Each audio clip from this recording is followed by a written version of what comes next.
no-nonsense way keeps us all in line. And my friends and I talk about the real stuff of living it, and we hold nothing back. I'm Ginger Stocky with Jay Williams, and our lovely friend Erin Cluley cannot be with us today. I miss her. I know. We miss Erin so much. Yes. I know. We are thrilled, however, to have another friend with us. This is Stacy Lindsay, and I'm going to introduce you to Stacy in the correct fashion that she deserves in just a minute. But what we do here is we talk about life, we talk about the Word of God. When we need a little extra help, we call up Joyce, and she is always there to help us. So consider yourself one of the girls now. Yes. And let's talk it out. Let's talk it out. Yeah. Yeah. We're talking about pressure today. Whew. Pressure. Yeah. I feel like we need a soundtrack. You're so good at our little music selection. Yeah. So bum bum bum ba bum bum. Under pressure. Yeah, there we go. Little David Bowie. All right. There you go. There you go. I knew exactly. I was like, is that Vanilla Ice? I know. Under pressure. It's actually quite a miracle that you got whatever the song was from my cue. Hey, I think that was good. Yeah, thank you. The pressure that was on me for that just then was overwhelming. But here's the thing, though, and this is something that I've said to Ginger all the time. Yes. Ginger slides in little singing things. Like if I'm singing something, if there's music playing, she's always on pitch with harmonies. She can actually sing. Go. I think she's hiding a talent, to be honest. Closet shower singer. Maybe that. Yeah. I think that's about all I've got. There you go. I think that's all I've got. It's best for those things to stay put in the background and hiding. I want to introduce you to my friend Stacy because there is so much to say about Stacy, and I'll give you the official line. But first, let me tell you that when we met the first time, there was just this instant connection. Yes. Where it's like, this is a new friend that I will love forever. Yeah. And it's just been one of those things that God gave us a connection, and I'm so grateful, so grateful. And I'm so glad to have you here with us. So I'm going to read this so that I get it right because it's so awesome. It's so awesome.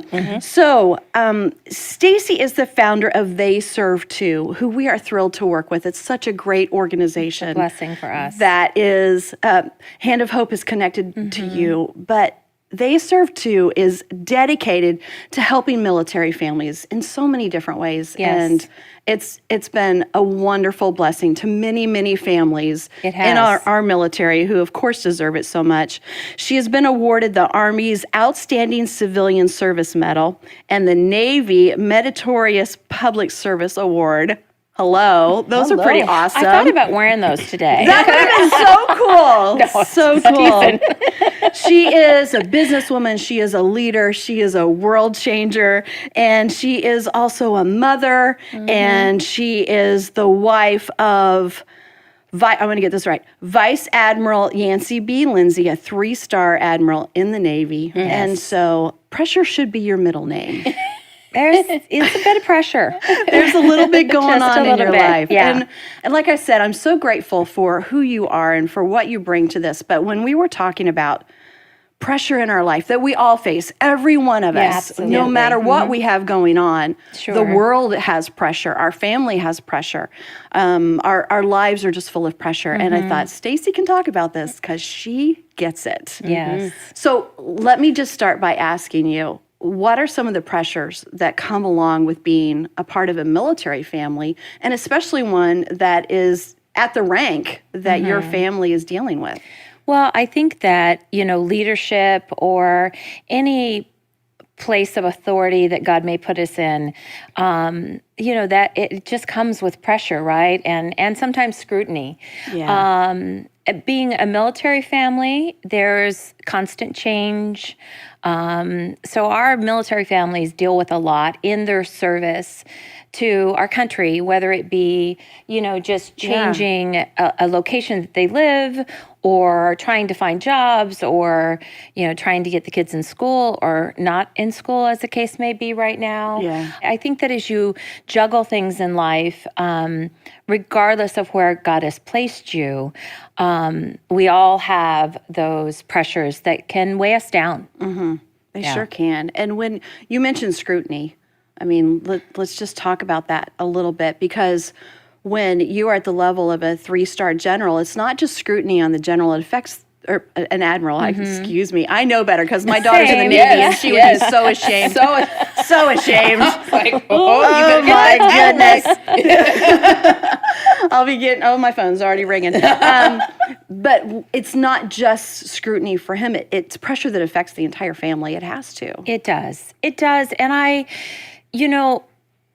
it's hard because I think, okay, well, yes, he has this position, and yes, it's the calling that God has placed on our lives. Yeah. But I try to understand that, life is just pressures, and that I can't take that position or the place that we're in right now too seriously, right? Because it's really easy in roles that we have in life that we just take that on too much. Yeah. And so I find that I have to check myself and go, this is because of this role. Yeah. This is because of this current experience. So don't take things too personally. Don't take it too personally. Don't get caught up in it. Yeah. Right? And sometimes don't take yourself so seriously. Absolutely. Yeah. Yeah, exactly. We got to learn to sort of laugh at our circumstances, right? Yeah. Because it's like a pressure cooker. So you've got a few options when you're under intense pressure or scrutiny. Am I going to explode, or am I going to, let off that steam a little bit? Yeah. Laughter's a great way to do that. You guys are both leaders. Your husband, of course, is a leader. What we do as leaders is quite often scrutinized and misunderstood, and there's a lot of pressure in that. And I know a lot of our friends who are listening have experienced that as well. And there's always that desire to want to be liked, to to want to be loved, to want to be understood. And so I know that you guys have had some of those hard things where you're not being received the way that is fair.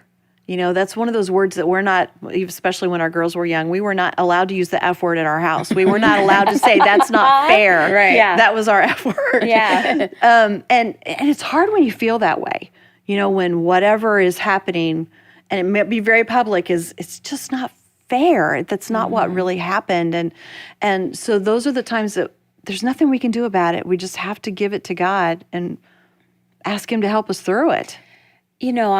I find that it's, we're just girls that want everybody to love us, right? Yeah. We want to be liked. I want everyone to think I'm fabulous, even on my bad days.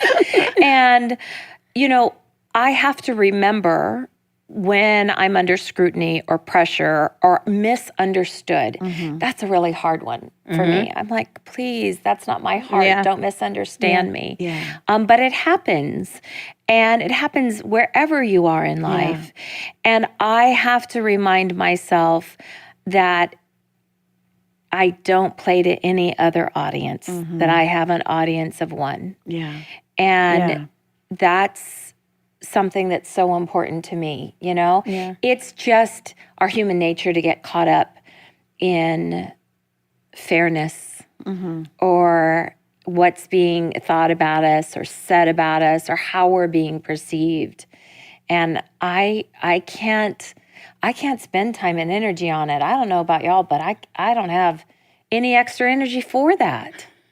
I have been guilty of being pressured because there are so many pressures in society for leadership, period. But then being a woman in leadership, there'd be a Black woman in leadership like that in itself. There's a lot of pressure. Yeah. And so I have had to really modify the way that I communicate things because I do, I've heard people say, like, if you want people to understand what you mean, don't say it mean, and you know what I mean? That's a pressure, especially like I get titled as an angry Black woman all the time. So I'm like, I have to make sure that I'm saying things that my actions line up with my intentions. And so there are times that I have to be very intentional with how I communicate things, especially in the positions of leadership that I've been in. Right. Because there are pressures out here that of course I have to rely on the Lord and trust that the Lord will, help convey what my heart is really trying to Sure. say. But I have a question for Yes. you. Being in the military, I don't know much about military families, but just from the outside looking in, I would just assume that you'd have to be pretty like flexible and adaptable to change. For me, I like knowing where I'm going to be the next year even. Like I like that. But like, Exactly. how was that for you? And have you always been someone that's been pretty flexible?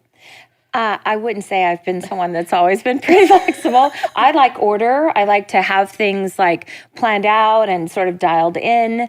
I am spontaneous, so that has helped me in our military life. I sort of have used a term for years called Semper Gumby. So kind of always flexible, right? Okay. Because, and that's military, it's kind of a Semper Fi. And then Semper Gumby. our little Gumby. I think it's cute. I just want to get a little Gumby and put him in like a Marine uniform, But we have to be flexible. So early on in our journey, when I got frustrated, I've told family and tried to explain to them, someone that doesn't have this life, that I can't even buy theater tickets, I mean, we like theater. But I can't plan that way. And so I had to really surrender a big part of me wanting to have everything figured out. And, because of my faith, it was really easy to go, when it's out of my hands, I know whose hands it's in. Wow, that's good. And we face so much of that in our lives, regardless of where we're at. It's just so much is out of our hands. So much is out of our hands right now. And I have to know that even though kind of the control freak in me would like to make all the decisions and know how it was all going to work out, I have to release that and know that I don't need to be in charge. Yeah. That's so good. That couldn't have been an easy lesson along the way, though. No, and it's a daily lesson sometimes still, Yeah. We have to remind ourselves. It's a good lesson to have, especially like what you're saying, like right now in the circumstances of the world, the situation of the world today, the condition of the world today, is to understand that pressure can be relieved and released if we understand who actually holds the present and the future. If we know who controls it all. And so that's just a good lesson to have. And I think it's so important to recognize when we're surrendering that, whose hands we're surrendering to. I mean, we need to understand the Father heart of God. So that was work I did as a young woman.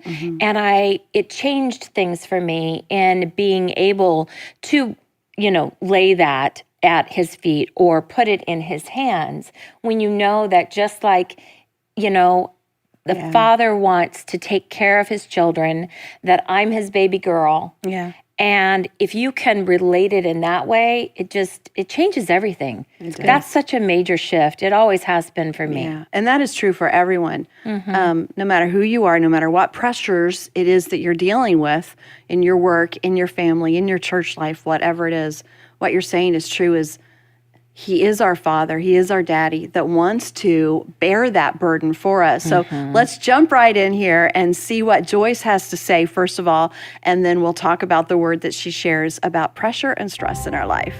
Stress is caused by what's going on inside of us rather than what's going on around us. Well, if I didn't have this problem, and if I didn't have that problem, and if I didn't have that problem, can I tell you something as lovingly as I know how to? Some of you, if you didn't have one problem, you would create one.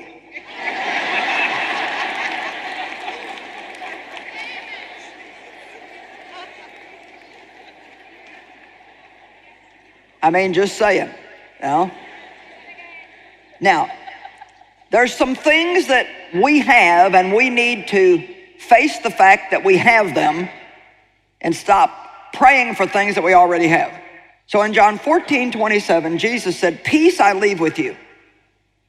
He left it. It's here. "My own peace I now give and bequeath unto you." Jesus said this to his disciples pretty much as one of the last things that he said to them, and he was leaving them what he felt was some of the best things that he had to give them. He said, "I bequeath to you, or I will you, I leave you my peace. Not as the world gives do I give to you. Don't let your hearts be troubled, neither let them be afraid. Stop allowing yourselves to be agitated and disturbed, and do not permit yourselves to be fearful and intimidated and cowardly and unsettled. Now, I love this because Jesus is saying, here's my part and here's your part. I'm going to leave you my peace. When you're born again, the Prince of Peace comes to live on the inside of you. Everybody say, I have peace. But now he says, because you have that peace, when these stress factors come against you from the outside, you don't let yourself get upset. Well, I just can't help it. You know, that's a phraseology we need to get out of our language. Stop saying, I can't help it. Don't ever say again, I can't help it. Just say, with God on my side, I can do whatever he asks me to do. Because as long as we think we can't help it, we're going to stay in this weak-minded situation and just let everything in the world run roughshod all over us. I've learned to do something that I want to share with you. I have learned when I'm feeling myself starting to get upset. And how many of you know you can feel it coming? Dave loves to fix my hair. Now, he doesn't like to do my hair, but he likes to, and he's fixing this. Then he's over here, and especially before I do the conferences, and he's just being loving. He just wants me to look good up here. And he said, you don't realize when you turn sideways, if you got something sticking out here, it doesn't look good. So this morning we had a particularly bad hair day. And he has repaired my hair at least 4 times. Well, first of all, I don't like anybody with their hands in my hair, except the girl who does my hair. And I probably especially don't like Dave in my hair. I don't know why. I guess just because he does it so much, you know? And so by about the 4th time this morning, then I put this thing on back here, and then he told my hair was all sticking out above that. So then we had to fix that. And then he could tell by my face that I was about to get an attitude. He said, okay, I'm not gonna fix it then. We can just let it, let's see, these are the things Dave and I fight about. So I can feel myself starting to get upset. Well, you see, the way I was years ago, I just went with feelings. However I felt, that's what I went with.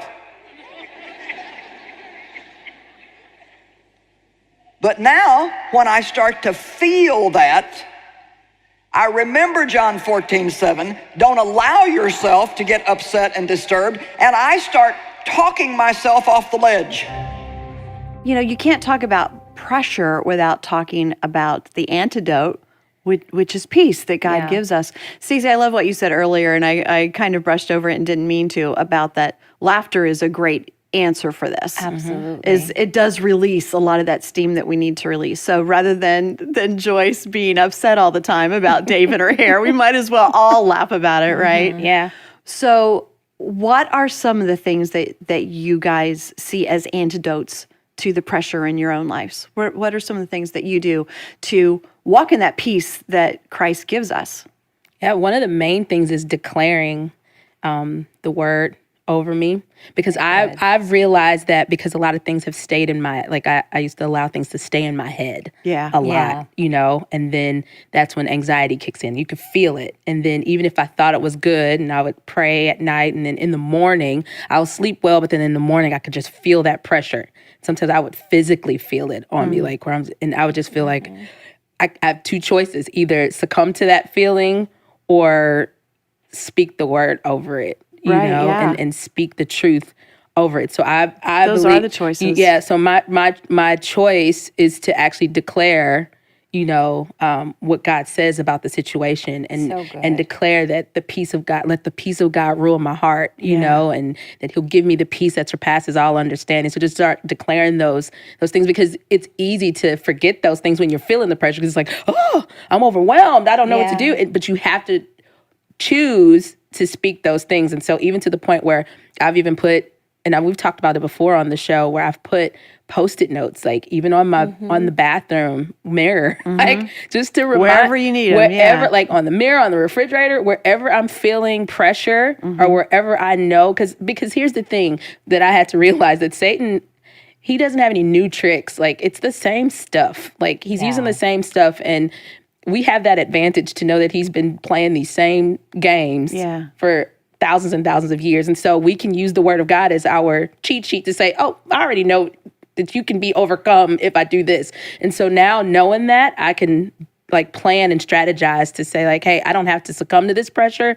I can speak the word. I can speak the truth over myself. So that's how I do it. I mean, of course, laughter too, but speaking it and declaring it, like declaring the truth helps me. That's great. So good. Yeah. I love too that you put things up. I will do that from time to time. I remember going through a challenging point in my life, and just inspirational scriptures and things that were really speaking to what I needed right then. I actually, like kitchen cabinet, bathroom mirror, I at one point had something taped to the outside of my shower. I wanted to just be able to visually always see where my focus needed to be. Yeah. And, you know, it may sound silly, but I remember when our girls were young, I did a thing, you know, kids will throw tantrums, right? So I did a thing that I would call the art of distraction. And I would just try to find a way to draw their attention from something else. And, you know, as silly as it may sound, we need to sometimes draw our attention from that which is stealing our peace, right? And for me, worship music is one of my go-tos. I just need to turn on something that instantly lowers my blood pressure. You know, I'm a type A girl. I can spin up pretty easily, unfortunately. And so I have to find that place that draws me back, that is my distraction, and then just sets my mind where it needs to be set. That's so good. Yeah. You talk about being type A, and this isn't an answer for everyone. It kind of depends on where your personality lies. But one thing that God really taught me was to say the words, it doesn't matter. I can be so focused on all of the details that I think are so important, and all of the things that I want to be just right, and that I want to help everybody else make just right in their own life, you know? And those words, it doesn't matter, were such a relief for me, because there were two things. First of all, it was that everything is not in my control anyway. Yeah. And the second part of that is everything is in God's control. So I can safely say it doesn't matter, because I'm laying it in the hands of someone who has a much better handle on it than I ever will anyway. Yeah. And so there were many of those things that you begin to feel this pressure, and you have to ask yourself, because some things do matter and some things don't as much. How important is this? Does this matter as much as it feels to me like it does right now?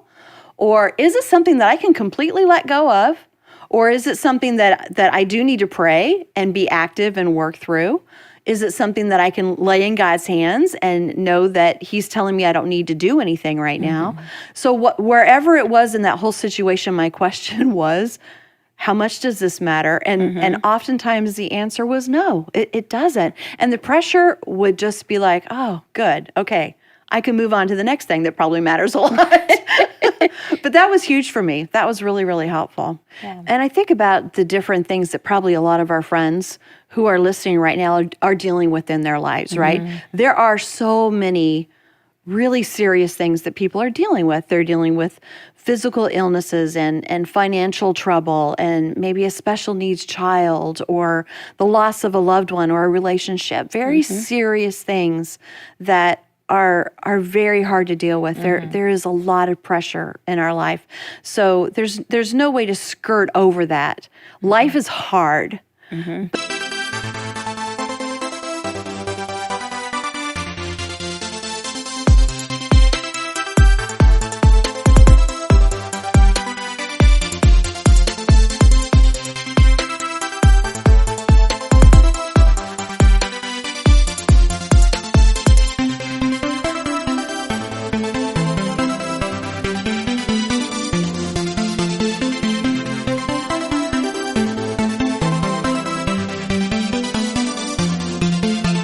But in knowing that God does walk with us through everything, and to ask ourselves those questions: how much pressure am I putting on myself? Because I know I'm really good at that. Adding to it when instead of, I know God wants to release a little bit of it, and I just keep pulling it back.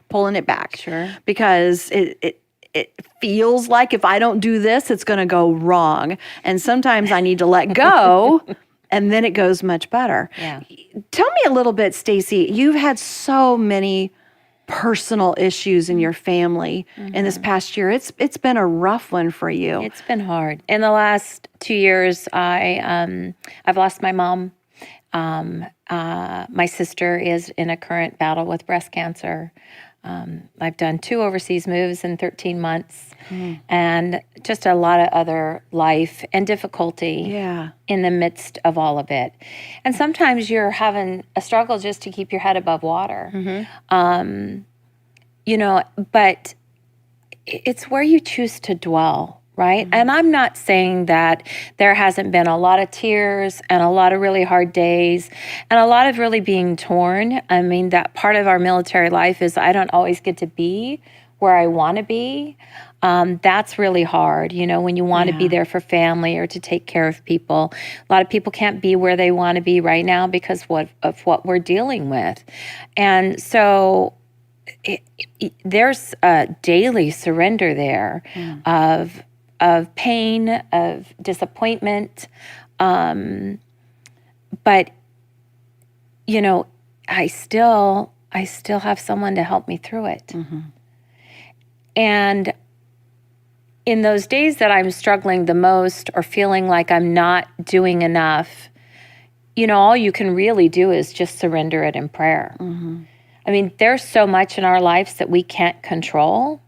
And I also have to remember that even with all that might be the burdens that I'm dealing with, there's still so many people that are dealing with even more. Right. Yeah. And so that helps put things in perspective. Yeah. It doesn't change our circumstances, but we have to realize that there's a lot of people hurting. And maybe I'll grow enough through what we're going through that I'll come out on the other side and have something that makes a difference for somebody else. We're supposed to grow, even when it's hard. So, yeah. I'm a practical person. What does that surrender look like for you? I'm like I said, a type A kind of girl. So sometimes that surrender is me throwing a little bit of fit first. Yeah. That makes me feel better. Me too. Never one done. I mean, I'm on the road to surrender. I got that out of my system. So sometimes it's just going, God, this isn't fair. And I'm not happy. Yeah. Like, I'm not liking this. This isn't, but fair is relative, isn't it? Yeah. I think that we have to remember to get to that surrender that it gets back to it's all in His hands. And those days where I'm frustrated or hurt or angry or stressed and just feeling the weight and the pressure of it all, I have to go, you know what, Lord, it's not me, it's you. I don't have to carry this burden. Yeah. And I am your daughter. That daddy's girl thing is a big deal. And that's something that I find that I always want to encourage people to really grasp is who they are in Christ and what that father heart is like. And if we can relate that in that loving, always be there. Yeah.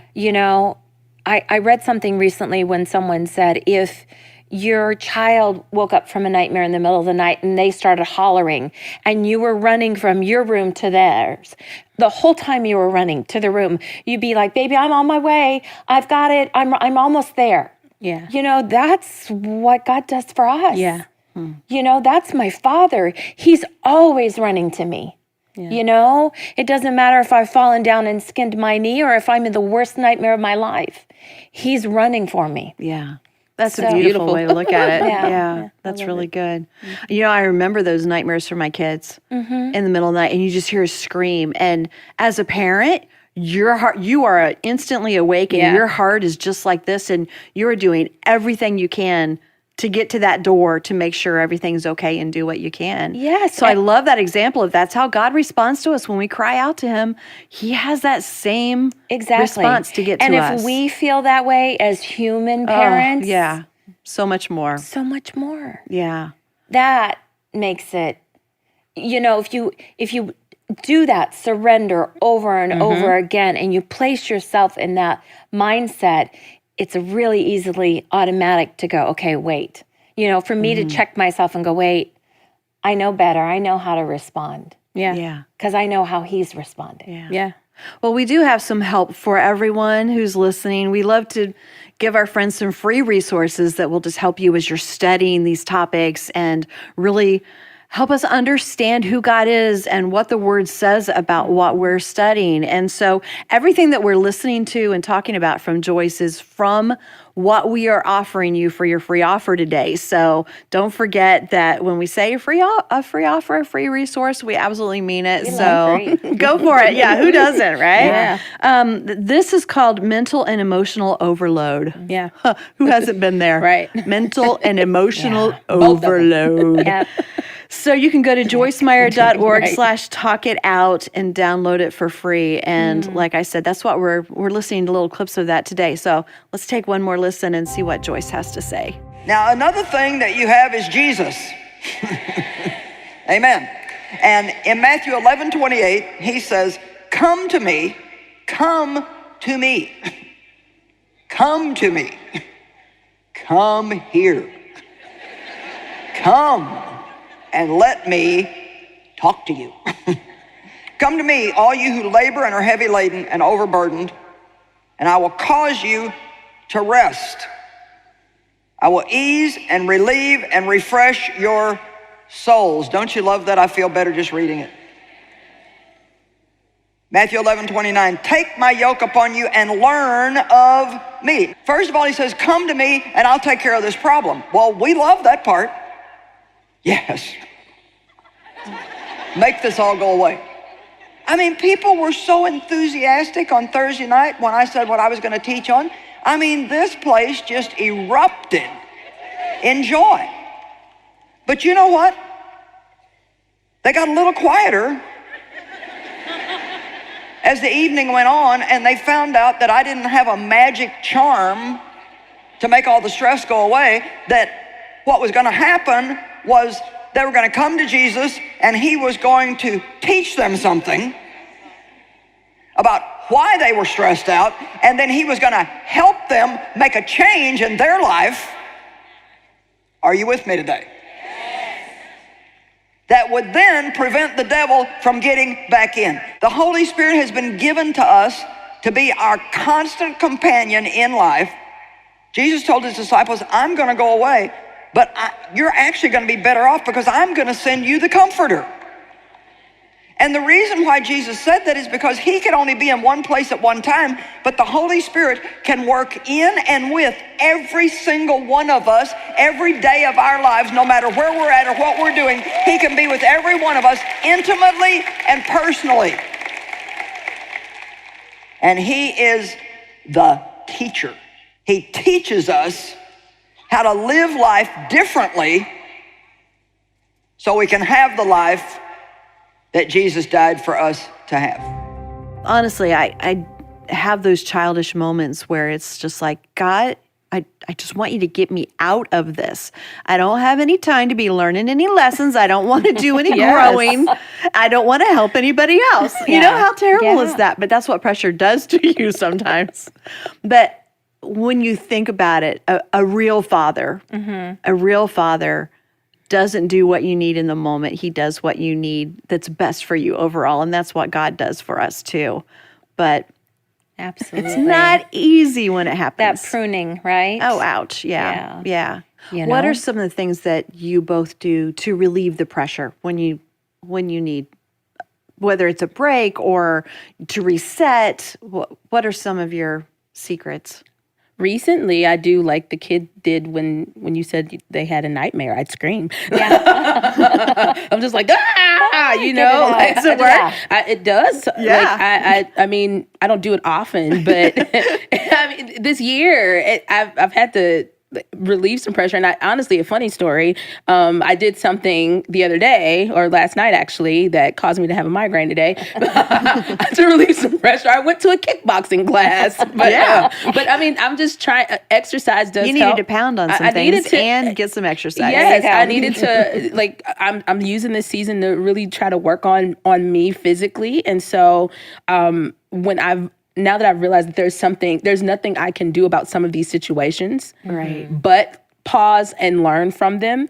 That I have to shift my attention and redirect that energy and redirect that focus on something that I can control. And that is watching what I eat, watching how much I, doing more activities, and so that's something that I do, and realizing that I can't allow the pressures of life, especially those things that we can't control. You can't control if you lose a loved one. You can't control if you get divorce papers served to you. You can't control. You can't control those things. So instead of letting that pressure paralyze me, I'm learning how to take action. Like Joyce said, come to the Lord and learn from the Lord. But there are also times that you have to just take action in your physical life too, and just do something. So I've been moving more. But it caused me. I didn't drink enough water when I did the kickboxing, so it gave me a headache. But you're learning and growing. I'm learning and growing, and next time I'll be full of electrolytes.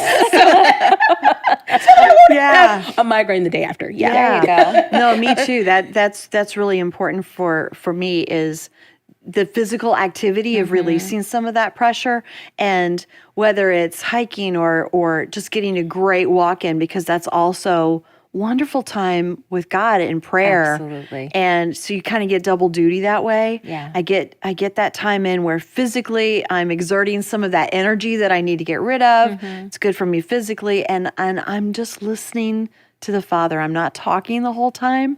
That is huge when it comes to the pressures in our life. Sometimes we try to deal with it by talking, whether it's to our friends, to even to God. We talk so much in prayer, which is a good thing. Please pray. Yeah. But sometimes we have to be quiet enough to listen so that he can talk to us. So that walking time is really great for me for that. I think that's so important. I think that self-care and just finding those moments of those few things that will recenter you, right? For me, nature, totally. Even if I'm just going outside and, sitting in a chair outside in the sunshine for a few minutes. My dog helps me just take a couple deep breaths.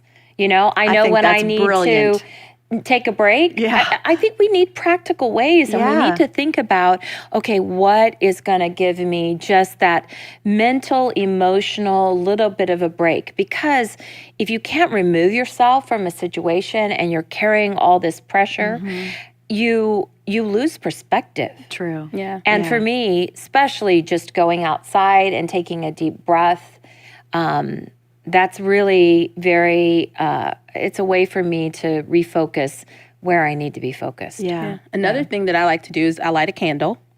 And I also... A little aromatherapy. Yeah, a little aromatherapy with some essential oils, There you go. But I also, because I'm a worship leader, so I sing all the time, and I listen to cadences, I listen to lyrics, and sometimes I can get in my head and cause pressure with that. So a lot, for me, sometimes it's lighting a candle and turning on some ambient music that doesn't have any lyrics. That's sometimes for me, because I'm pretty much allergic to outside and to dogs. So both of your things, could perhaps really hurt me. Added pressure. My dog's hyperallergenic. I'm just saying. But I do enjoy just like lighting a candle and sometimes just turning on some instrumental music. I hear God a lot, really clearly when I do things like that, when it's not just...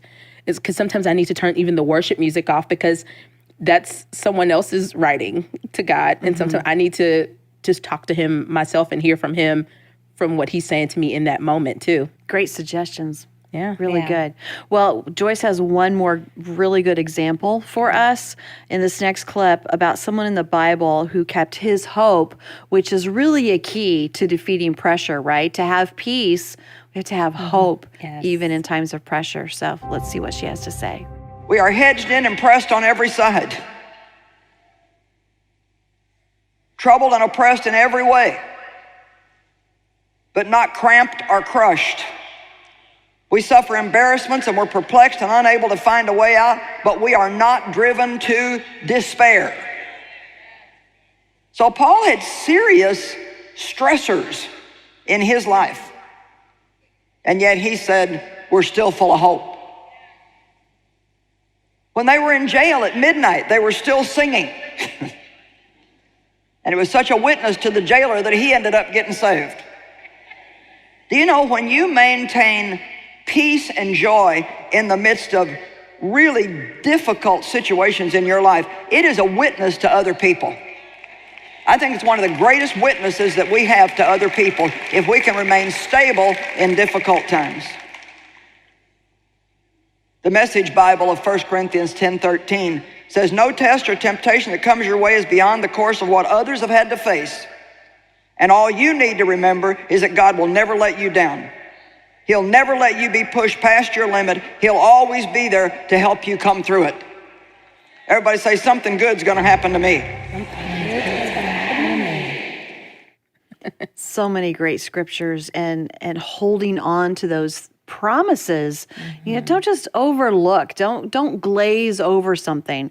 The fact that God gives you peace in the midst of your pressure is huge. And we can say, you know, yeah, I've heard that all my life. Sure. It's totally different when you experience it. Psalm 118:5 says, out of my distress, I called on the Lord. It's that little child screaming out at night. The Lord answered me and set me free.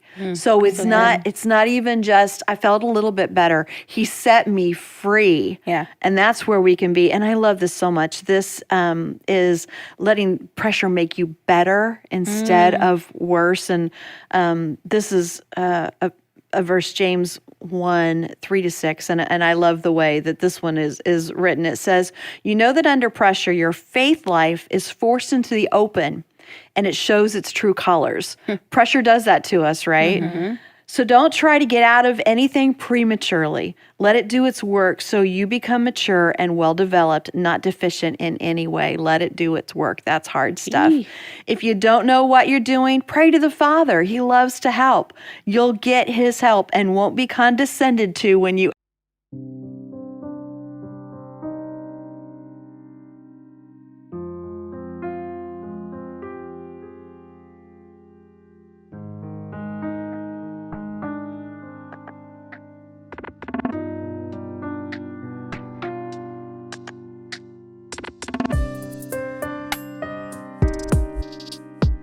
ask for it. Ask so good. boldly, believingly, without a second thought. People who worry their prayers are like wind-whipped waves. We've all worried our prayers, right? Oh, yeah. So I love this. It's the hard stuff. It's the hard stuff of walking through it and letting God perfect us, right? Shape that diamond with the pressure that's in our life. But this is the good stuff. This is the stuff that down the road we're like, wow, I'm so glad I'm here and not there. Yeah, it's so good. And I just thought about also in Isaiah 54, how it just talks about no weapon formed against me will prosper. Yeah. And so there, that scripture in itself just tells me too, like there will be weapons formed against me. Yes. It's going to happen. Pressure's going to come. Yeah. Pressure's going to come, but the hope in the fact that it will not prosper, like that gives me hope to know that no matter what comes against me, no matter, you know, how I feel in the moment when that pressure is applied, I know that God is working something through me and teaching me something, but I know that it won't prosper. It cannot win. Like that's a Absolutely. hope that I have. Yeah. Well, and just to even not have that, sometimes we need to have that on repeat, right, in our lives, just over and over and over again, because the pressure's intense. But we have a world that needs to see us firmly footed. And withstanding the storm. I think there's so many great little tidbits in what we've been talking about today, to make sure that you are focusing as much as you possibly can on you and God, that relationship right there. People matter so much, but they can also put pressure on you. You can put pressure on yourself. Yes. And you've got to be able to peel all that away and say, it's me and God. What do we need to do? What does he say about who I am? What does he want me to glean from this? How can I come out of it better? And so I think there's been some great advice. And again, we invite you to pick up that free resource. Everything that you were hearing from Joyce today is in there. It's a free audio teaching, and I think that you will love it, called Mental and Emotional Overload. Go to joycemeyer.org/talkitout to get that for free. Also, while you're there, you can sign up for our free email friends list. We would love to have you join us as one of our friends, and you'll get some of those special added bonuses, behind the scenes fun stuff, and you'll find out when new episodes are coming out. And please subscribe to the podcast. Tell your friends about it. Let's have as many people joining us as possible, because it's just more fun to talk with your friends. Yes, It is. Stacy, thank you.